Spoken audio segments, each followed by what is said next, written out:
Habang mas papalapit na ang Pasko, mas tumitindi ang traffic sa Metro Manila. Pero bukod sa private motorists at commuters, apektado na rin ang TNVS drivers. Yan ang agenda report ni Just Ignacio, live mula sa EDSA White Place. Just, kamusta ang sitwasyon dyan?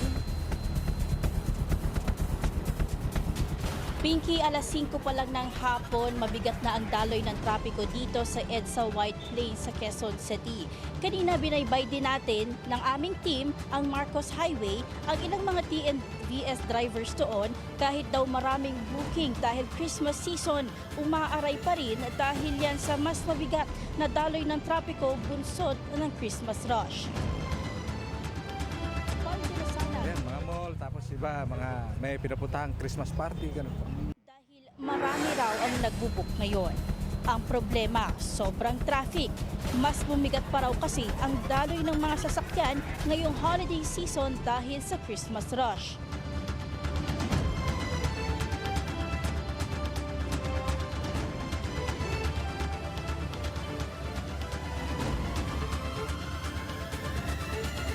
Taga Quezon City si Tatay Salibat at hinatid niya ang kanyang unang pasahero sa Kogyo nitong umaga.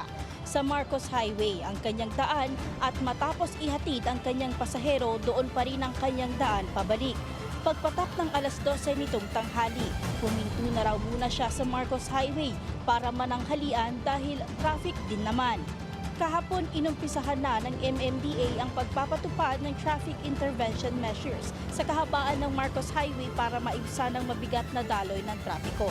Ayon kay MMDA Chairman Romando Artes, kabilang sa pagpapatupad na ito ang pag-install ng karagdagang traffic signages, pag-deploy ng karagdagang tauhan ng MMDA at ang close coordination ng ahensya sa LGU.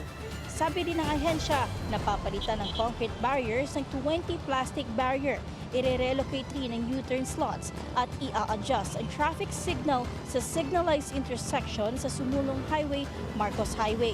Magre-request din ang MMDA sa mga concerned LGU na magbigay ng habilin sa mall owners na iwasan muna ang paglulunsad ng mall-wide sales during peak season. Higit kumulang 270,000 ang bumabaybay sa Marcos Highway kada araw ayon sa MMDA. Pinky, moderate to heavy volume ang daloy ng trapiko dito sa EDSA White Plains sa Quezon City. Kanina nakausap natin ng MMDA, mula raw Timog yan hanggang Makati ng EDSA southbound. Bantang alas 10 mamayang gabi namang inaasahang humupa ang mabigat na daloy ng trapiko.